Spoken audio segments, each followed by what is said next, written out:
I'm Audrey Lancaster, 28 years old. The sound of shattering glass still echoes in my ears.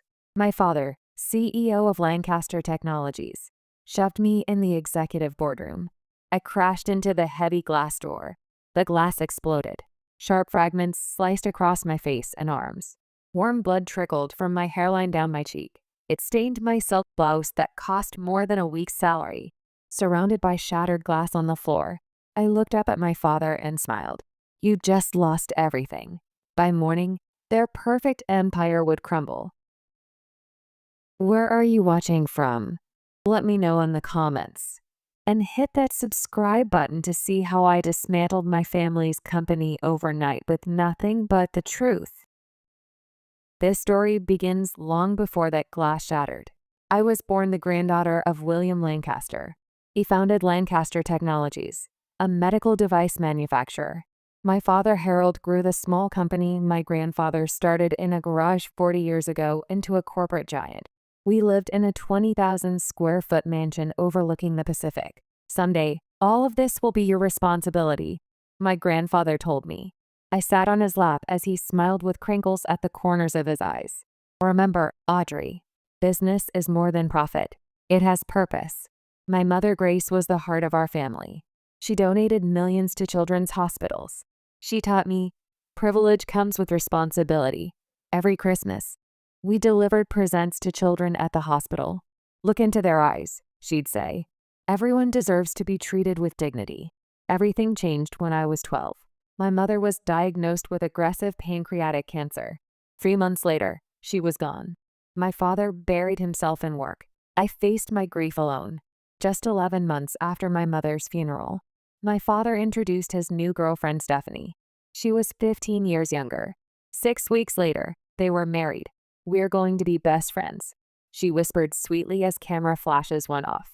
Her perfectly manicured nails dug into my shoulder. Her son Douglas moved in 2 days later. He was 17 and handsome. He quickly became the focus of my father's attention. At first, it was just teaching him the business. But soon he was being groomed as the heir.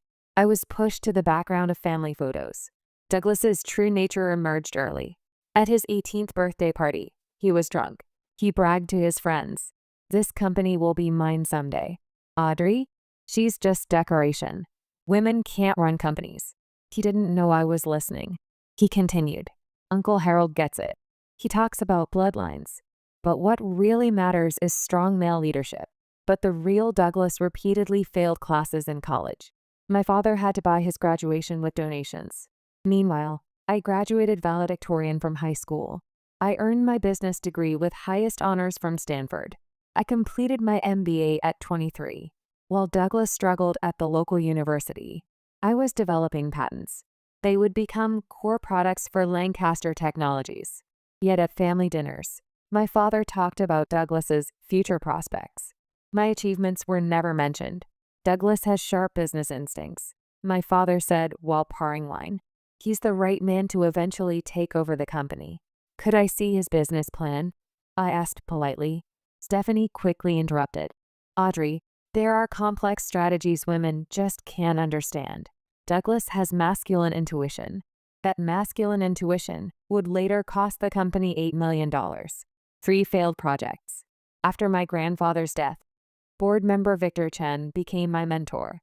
Your father needs to see your value from the outside, he explained. Sometimes families can't recognize the talent right in front of them. For 4 years, I built my reputation in the industry. Competitors tried to headhunt me. Industry publications featured my innovative work. Meanwhile, Douglas expanded his authority at Lancaster despite multiple product launch failures. Around this time, Stephanie's true schemes became clear. At my 25th birthday party, she spoke sweetly in front of relatives. Audrey's still single. Shouldn't you find a good man and embrace feminine happiness? Chasing careers just decreases your value as a woman. As I stood confused, she pressed on. Look at Douglas. Masculine, confident, promising. Women shine by supporting men. You need to learn that soon. When my aunt tried to defend me saying, Audrey is brilliant, Stephanie continued with a perfect smile. The more accomplished a woman is, the longer marriage takes. Too much pride keeps men away. Harold worries you'll end up an old maid. Then she delivered the final blow. Leave the company to the men. Think about becoming a mother instead. That's a woman's true happiness. It trampled on my mother's legacy. My mother always said, women should contribute to the world through their own talents. When I turned 27, I decided to return. Lancaster Technologies was struggling. Innovation was declining. Market share was dropping. My father reluctantly gave me a small basement office. The title was Special Projects Manager. You should be grateful, my father said. People would kill for a foothold here. What he didn't know was that I'd been preparing for this moment for years. I suspected the company's finances had serious problems. Thank you, Dad, I answered with a smile. I won't disappoint you. It was the last promise to him I would keep. For the first 6 months, I worked longer hours than anyone. I systematically learned every aspect of the company. My basement office became my command center. I covered the walls with product development timelines, market analysis charts, organizational diagrams. My final weapon was built in 3 stages. Working late into the night with the cleaning staff, I recovered discarded financial memos from other departments' trash. Papers that accounting clerk Sarah dismissed as no big deal contained approval stamps for overseas transfers. I photographed them. I analyzed the patterns. Every second Friday of each month, exactly $3 million was transferred to a Cayman Islands company. The transfer was labeled Marketing Research Expenses. But that company, Advanced Research Solutions, had only a P.O. box as an address. It didn't exist. My father's computer password was a combination of my mother's birthday and their anniversary. I used his sentimental side against him. I logged in while he was out.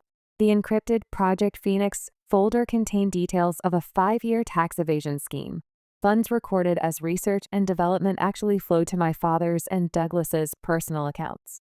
Douglas's failed projects were actually fronts for money laundering. I used special software to recover deleted emails. There were exchanges between my father and Stephanie discussing Audrey countermeasures. She's getting too close to the truth. We need to do something. Don't worry. Let's have Douglas make an important announcement.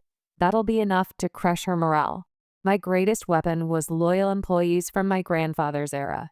Eleanor from accounting had secretly kept copies of financial records my father tried to hide. Mr. William would say, "You must reveal the truth," she told me through tears.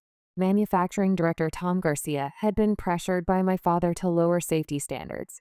"I can't sacrifice patient safety for profit," he testified to me. A new hire in legal, Jackson Wright, was a young attorney with sharp legal insights.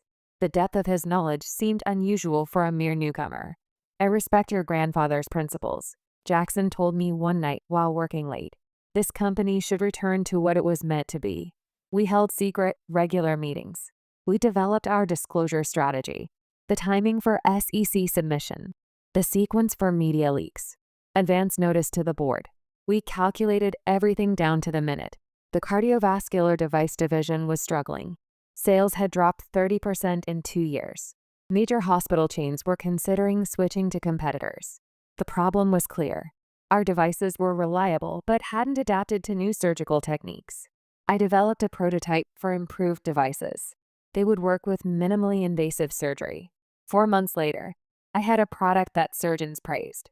On the morning of the quarterly board meeting, I prepared to present my solution. But when I arrived at the boardroom, my father was already presenting. He had my research, my slides, my prototype. The team I mentored has developed a solution to our cardiovascular division challenges, my father said smoothly. I stood frozen in the doorway. Victor caught my eye. He frowned slightly but said nothing. When my father finished presenting, applause filled the room. "Audrey, thanks for joining us." My father finally acknowledged my presence. "Take a seat if there's one available." The only available seat was in the corner, away from the table. After the meeting, I confronted my father in his office. That was my design, my research, my prototype. My father didn't even look up from his computer. "You work at Lancaster Technologies. Everything you develop belongs to the company. That means it belongs to me. I deserve recognition for my work." Finally, my father looked at me. His eyes showed clear irritation. "You know what you deserve? Gratitude. Gratitude that I gave you a position." I stepped forward. "I've contributed substantially to this company. I deserve proper recognition. Shut up, my father's voice boomed. What are you confused about? You're here only by my mercy. Your very existence is a burden to this company. My father stood up. He looked down at me. Listen carefully. You may carry my blood, but you're still just a woman. You don't have what it takes to lead this company. Your place is working under a man like Douglas. As I felt my face flush, my father continued.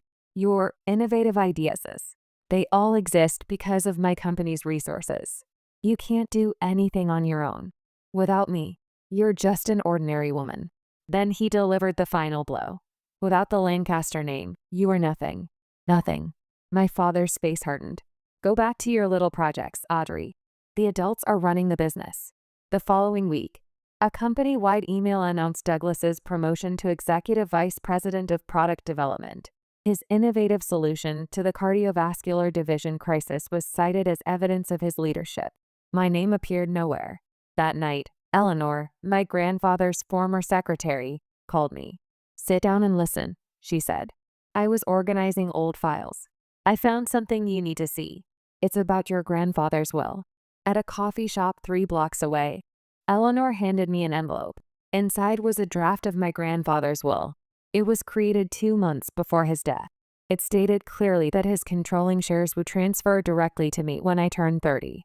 This was never executed, I said, flipping through the papers. Eleanor nodded grimly. There's more. Keep reading. The envelope also contained email exchanges between my father and the family attorney. Within days of my grandfather's death, they discussed modifying the will. The reason given was ensuring leadership continuity without complications. My father changed the will. It appears so. And there's more. There are inconsistencies in the company's financial reports. Small ones. Easy to miss. But they're growing. The next day, I launched a systematic financial investigation. Research funds were allocated to projects that produced no results. Consulting fees were paid to companies that existed only on paper. Regular transfers went to overseas accounts for overseas market development. Transfers to countries where we had no operations. Each discovery was a puzzle piece. I wasn't ready to assemble them yet, but the picture emerging looked like systematic fraud. My father at the center. Jackson Wright from legal questioned contract terms designed to obscure responsibility. We worked late correcting documents. The cardiovascular device modification was yours, wasn't it? Not Douglas's, he said suddenly. What makes you think that? The language in the technical specifications. Douglas can't even explain how the device works in layman's terms, much less articulate engineering principles clearly. I said nothing, but Jackson nodded. My silence seemed to confirm his suspicions. Corporate families are complex. I've seen how they rot from the inside. Mounting frustration. My first year back was an endurance test. My basement office had inadequate climate control. It was scorching in summer, freezing in winter. Budget constraints, my father explained. At the same time, Douglas received a corner office on the top floor. Even more humiliating, my submitted reports wouldn't go to the board until Douglas reviewed them. His review was essentially censorship. My innovative ideas were presented under his name. One day, industry media requested an interview about a new medical device prototype I'd developed, but Douglas showed up for the interview. As this project's leader, he told reporters confidently, I prioritized patient safety and incorporated cutting-edge technology. I was relegated to the back, organizing papers, treated like a secretary. When reporters asked technical questions, Douglas deflected. My staff will explain the details, passing it to me. But only his name appeared in the article. The turning point came when I accidentally reunited with a classmate from my MBA program. She'd become an executive at a competing firm. Audrey, your reputation is known throughout the industry. Come work for us. I'll triple your current salary. When this conversation reached my father's ears, he immediately summoned me to his office. I hear you've been in contact with competitors. It was a chance reunion. She brought up headhunting. That's all. My father's eyes sharpened. What are you confused about? You should be grateful just to be here. I'm producing results. The cardiovascular division improvements. Be quiet.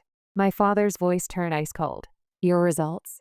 They all exist because of company resources and my guidance. You can't do anything alone. Then he delivered the decisive words. Listen, Audrey. Without me, you are nothing. Without the Lancaster name, you're just an ordinary woman. If you want to leave, leave. Then you'll learn your real value. My hands trembled as I gripped my pen. I answered, You want me to leave? Yes, leave. And learn reality. You're replaceable. There are countless others like you. That night, I reread the last letter my mother had written to me. I found it among her belongings. Audrey, you have special talents. No matter how difficult it gets, walk the path you believe is right. I will always be watching over you. Tears stained the letter. The contrast between my mother's words and my father's insults made my decision clear. After that resolve, I carefully took action. First, I deepened my relationship with Eleanor. Eleanor, I have a question, I said one night when we were alone in the office. You know my grandfather's true intentions, don't you? She hesitated a moment, then sighed deeply. In his final years, Mr. William was deeply concerned about Harold's changes. He said many times, The obsession with money is consuming him. Eleanor squeezed my hand. Your grandfather told me, someday someone will have to reveal the truth. When that time comes, Eleanor, support Audrey. We established a secret communication system. Eleanor used the network she'd built over 30 years of service. She fed me critical internal information. Next, I solidified my cooperation with Jackson. One night, he made an important confession. Let me be frank, Audrey, Jackson said, lowering his voice after checking our surroundings. I'm not just a new legal hire. I looked up from my documents. I'm an attorney specializing in corporate fraud whistleblowing. I deliberately infiltrated Lancaster Technologies. I've been gathering internal evidence. His confession surprised me, but it explained his unusual legal knowledge and sharp insights. What's your true purpose? To restore your grandfather's principles, Jackson answered. There are too many corrupt companies in this industry. Lancaster Technologies was meant to be a company for patience. Jackson taught me legal strategy in detail. Which evidence would hold up in court? What timing would maximize the impact of disclosure? His expertise dramatically increased the precision of my final weapon. Even more important was the industry network I built through Victor. Dr. Sarah Wilson from the Medical Ethics Committee was preparing to speak publicly in industry journals. She had concerns about Lancaster Technologies' recent decisions. Alan Brown, CEO of a competing firm, promised me, if Audrey takes over the company, we can cooperate. These collaborators weren't just witnesses. They were people who would play important roles in rebuilding the company after disclosure. I was looking beyond revenge. I was envisioning a constructive future. 6 months later, the annual charity gala was held. It was a lavish $500,000 event. Stephanie's pride and joy. I sat at a peripheral table. I observed the perfect family performance. During dinner, I slipped away to the hotel business center. Using an access code Eleanor provided, I logged into Lancaster Technologies' secure server. In 20 minutes, I downloaded financial documents from restricted folders. Company funds were diverted through a complex network of subsidiaries. Research budgets were manipulated. Tax documents were falsified. The fraud I'd noticed was just the surface of systematic deception spanning years. Finally, I found a folder labeled William Legacy. Inside was the original of my grandfather's will. Just as Eleanor had described, it clearly stated that control would pass to me at 30. Alongside it were documents showing how it had been altered after his death. I transferred everything to an encrypted drive. My heart pounded. I carefully kept my expression neutral as I returned to the gala. When Douglas, drunk, clinked his glass and gave an impromptu speech about continuing the Lancaster legacy of innovation, I applauded politely. In my mind, I counted the federal laws my father had broken. The evening concluded with the announcement of a new children's hospital wing. It was named after Stephanie. The irony was unbearable. My mother had devoted her life to that hospital. Now Stephanie was literally putting her name on my mother's legacy. As guests departed, my father summoned key executives to our home for a strategy discussion. This time I was included. Around midnight, I went to my father's home office. I needed the final piece of evidence. Bank statements showing corporate fraud for personal gain. He was too careful to leave everything in digital form. I knew he kept hard copies in his desk. I was photographing documents with my phone when the door opened. My father stood there holding a glass of scotch. His expression changed from surprise to anger. What are you doing here? I stood up, slipping my phone into my pocket. I was looking for the Anderson proposal you mentioned earlier. In my desk drawer? Try again. We stared at each other. Finally, the pretense between us crumbled. I know about grandfather's will. The real one. The blood drained from my father's face. I don't know what you're talking about. I know about the offshore accounts, the diverted research funds, the tax fraud. My father carefully set down his glass. You don't understand. Sometimes complex strategies look suspicious to inexperienced eyes. Fraud looks like fraud to federal prosecutors. My father's expression hardened. Are you threatening me? I'm saying I know the truth about everything, including the stolen inheritance, including the precious empire built on criminal activity. Ungrateful little brat. My father controlled himself. Everything I've done was to build this company, to create a legacy. The legacy you stole from me. My father laughed harshly. You could never handle what I've built. You're too much like your mother. Weak, sentimental. This company needs a strong leader like Douglas. Like an alcoholic who steals other people's work. My father's face turned dark red. At least he understands loyalty. You call that loyalty? I call it complicity in criminal activity. My father stepped toward me. His voice dropped dangerously low. I won't let you threaten this family. I gave you everything you have. No, I counted. You took everything I should have had. Something snapped in my father's eyes. Without the Lancaster name, you're nothing. Nothing. My father grabbed my arm. His fingers dug in painfully. I tried to pull away, but his rage was fully unleashed. As I turned to leave, he shoved me hard toward the door. The heavy wooden door remained firmly closed. My momentum carried me forward. I collided with the glass panel beside it. The sound was audible. Sharp pain exploded across my back and arms. Glass shattered around me. I landed hard on the hallway floor, disoriented, confused. Warm wetness spread across my face. Blood. Silence fell as party guests turned and stared. Stephanie appeared at the living room entrance. Her hand flew to her mouth. Douglas stood behind her, eyes wide. My father stood frozen in the doorway. The realization of what he'd done slowly appeared on his face. For a moment, he looked exactly like what he was. A frightened old man. All illusions of power stripped away by one act of violence. I touched my face. My fingers came back red, strangely calm. I looked up at him while blood dripped down my cheek. A smile spread across my lips. You just lost everything, I whispered. That night, I didn't sleep. Pain from dozens of small cuts kept me alert.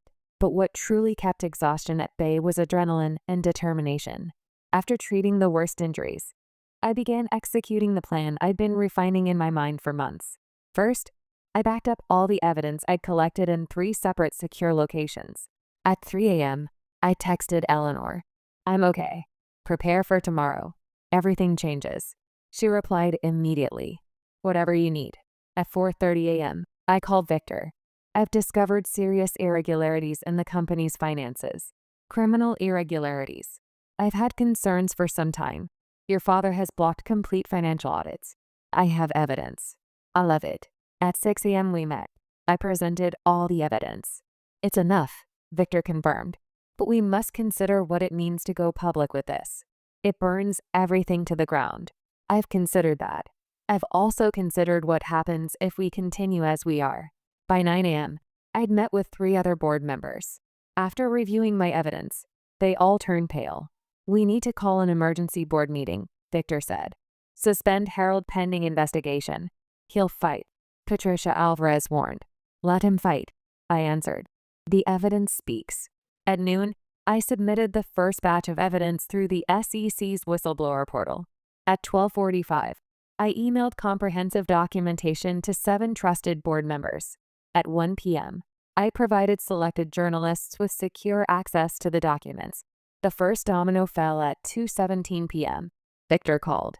The SEC contacted legal. They're demanding we preserve all financial records immediately. Harold has been summoned to an emergency board meeting at 4 p.m. Has he responded?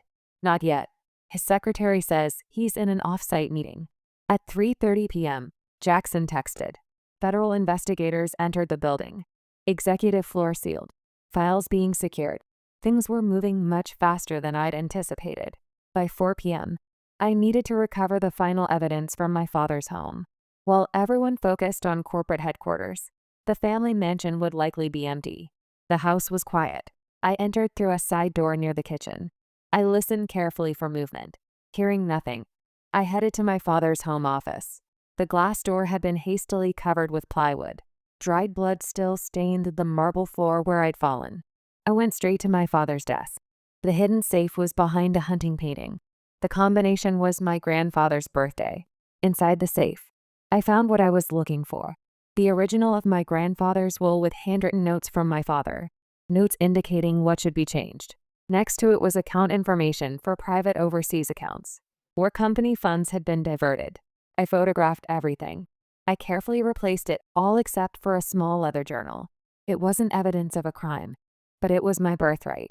As I closed the safe and replaced the painting, I heard a door close somewhere in the house. Footsteps approached in the hallway. I quickly hid behind the large desk. The office door opened. From my hiding spot, I saw Douglas's expensive shoes enter. He went straight to the painting. He shifted it, exposing the safe. Damn it. What was the number? He muttered while turning the safe dial. He was clearly frustrated, not knowing the combination. Had my father told him the safe's location but forgotten to give him the combination? Or had Douglas forgotten it? Either way, his incompetence was on full display. After several failed attempts, his phone rang. I held my breath. Yes, I found the safe, but I can't open it. Tell me the number, he said in an irritated voice. How many investigators? How long? Jesus, okay. Hurry up with the number. He ended the call. He slammed his fist against the wall. Damn it, I can't do anything without the number. Douglas, sent by my father, was powerless without the most critical information. As he pulled out his phone again to call my father, I seized the opportunity. I slipped out the door, staying close to the wall to avoid the creaky floorboards I'd remembered from childhood. I made it to the side door. I exited the house undetected. At 6 p.m., I checked into a hotel under an assumed name. From this safe location, I monitored developments through secure communications with allies inside the company. The evening news ran the first stories. Federal investigation at Lancaster Technologies. Medical device giant faces fraud allegations. Lancaster CEO under investigation. They didn't specifically mention me yet, but that would emerge in the wave. At 9:12 p.m., my father finally called again. Against my better judgment, I answered. Why? His voice was hoarse, almost unrecognizable. You know why? Do you understand what you've done? The company won't survive this. The company will survive without fraud and corruption. You destroyed your own family. We stopped being family the moment you decided I was a threat instead of a daughter. A pause, then with cold anger. Audrey, please. Whatever you think I've done, we can resolve this privately. As family. His voice took on a pleading tone I'd never heard before. It ended when you falsified grandfather's will. When you excluded me from my inheritance. Silence, then. You can't prove that. I've already proved it. It's all in the authorities' hands. I'll fight this, he growled. The brief vulnerability replaced by familiar anger. With every resource I have, those resources are being frozen as we speak. I hung up. I turned off my phone. The die was cast. The next morning's news showed footage of my father being escorted to an SUV. His face was ashen. Stephanie followed, flanked by investigators on both sides. The board voted at 4 a.m.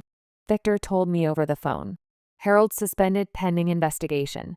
Your appointment as interim CEO narrowly approved. I sat on the edge of the bed, stunned by this development, even though I'd set these events in motion. When do you need me? 9 a.m. board meeting to formalize the transition. Federal investigators want to interview you at 11. Press conference tentatively set for 2 p.m. I chose my outfit carefully. A conservative navy suit, minimal jewelry, hair pulled back to partially hide the bandage on my forehead. I needed to project stability and confidence. The Lancaster Technologies parking lot overflowed with news vans and reporters. Security guards escorted me through a side entrance, avoiding the media onslaught. At 11 a.m., I spent 2 hours being interviewed by federal investigators. I explained my evidence. I answered questions about company operations. I formally filed my whistleblower statement. If this goes to trial, we'll need you to testify. the lead investigator told me. I understand. I'm prepared to do whatever's necessary. At the 2 p.m. press conference, I stood at the podium flanked by Victor and the board chair. Lancaster Technologies has a 50-year history of developing life-saving medical devices, I began.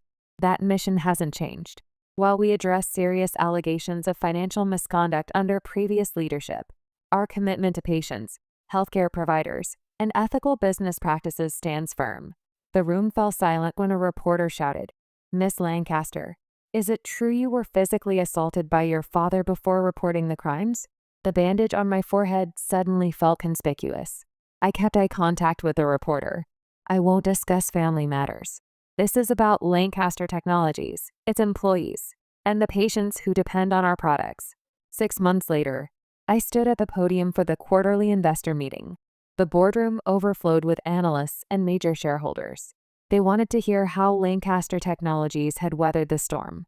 "The past 2 quarters have demonstrated remarkable resilience," I began, gesturing to the projections behind me. "Stock price has recovered 60% from its low point. Our new ethical compliance framework has received industry recognition. Most importantly, not a single patient has experienced disruption in receiving our life-saving devices." The road had been difficult. 3 class action lawsuits from shareholders, FDA audits of all production facilities, employee anxiety that resulted in 15% voluntary attrition, media scrutiny dissecting every aspect of the Lancaster family drama. My father initially vowed to fight all charges, but as evidence mounted and former allies abandoned him, his attorneys negotiated a complex settlement. In exchange for dismissing more serious charges, he pled guilty to tax evasion and securities fraud. He received a 7-year sentence, eligible for parole after 4. Stephanie filed for divorce 2 weeks after the conviction. She negotiated her own settlement to avoid conspiracy charges. She moved to Arizona. She launched a small skincare line that carefully avoided any connection to Lancaster. Douglas faced misdemeanor charges for attempting to destroy evidence. After probation and community service, he disappeared to Europe. My primary focus was transforming the company. I brought in forensic accountants to identify all financial irregularities. I established new compliance protocols. I restructured the board to include medical ethics experts and patient advocates. I redirected research priorities toward innovation over cost-cutting. Most meaningfully, we established the Grace Lancaster Foundation, named after my mother, dedicated to providing medical devices to underserved communities globally. It was what my mother would have wanted, what my grandfather had envisioned for the company's broader purpose. Moving forward, I continued to the investors. We are launching 3 new product lines developed under revised research protocols. Clinical trials show unprecedented efficacy rates. Early adopter hospitals report significant improvements in patient outcomes. Victor, now board chairman, nodded approvingly from his seat. We had become partners in rebuilding. That evening, I visited my mother's grave for the first time in years. My father had prevented these visits. Another way to diminish my mother's influence and memory. I placed white roses against her headstone. Her favorite. "I think you'd be proud," I said quietly. "Not of the scandal or pain, but of rebuilding something worthy of your name." Wind rustled through nearby trees. It was the only response, but somehow it was enough. My grandfather's journal had been my touchstone through the difficult days of transition. One passage in particular guided me. "Business empires rise and fall, but integrity endures. Lancaster Technologies must never value profit over purpose or power over people. If these principles are ever compromised, the company must be purifying through truth, no matter how painful the process." He had known, somehow, that such a moment might come. Perhaps he'd seen tendencies in my father that worried him, that led to his original intention to pass control directly to me. In the months since taking control, I'd received hundreds of messages. Employees sharing how the cultural transformation affected them. Engineers empowered to prioritize safety improvements. Sales representatives relieved to promote products they truly believed in. Manufacturing staff proud of new quality standards. These messages meant more than the financial recovery, more than the restored stock price or industry accolades. They represented the human impact of choosing truth over comfortable lies, of valuing integrity over family loyalty when family loyalty demands moral compromise. The path forward remained challenging. Trust, once broken, rebuilds slowly. Some customers remained wary. Certain board members still questioned my experience. The media occasionally resurrected the scandal on slow news days. But now the foundation was solid, built on truth, not deception. The Lancaster name was being redefined, one decision at a time, one product at a time, one patient outcome at a time. In quiet moments, I sometimes wondered if my father ever reflected on what he'd lost. Not freedom or wealth, but the opportunity to be part of something truly meaningful. The opportunity to contribute to a legacy larger than himself. The opportunity to know the satisfaction of success achieved honorably. I learned that some forms of betrayal can never be forgiven, only accepted and moved past. That family is defined not merely by blood, but by shared values. That the hardest choices are often the most necessary ones. Most importantly, I learned that we're defined not by what others believe we deserve, but by what we know is right and our courage to defend it. If you've ever faced a moment where standing for truth meant losing something precious, I understand that struggle. Sometimes the greatest victories come after the most painful sacrifices. Have you experienced a situation where you had to choose integrity over comfort? Share your story in the comments below. And if this journey resonated with you, subscribe for more real-life stories about overcoming betrayal and finding strength in adversity. Thank you for listening. And remember, your worth is never determined by those who fail to see it,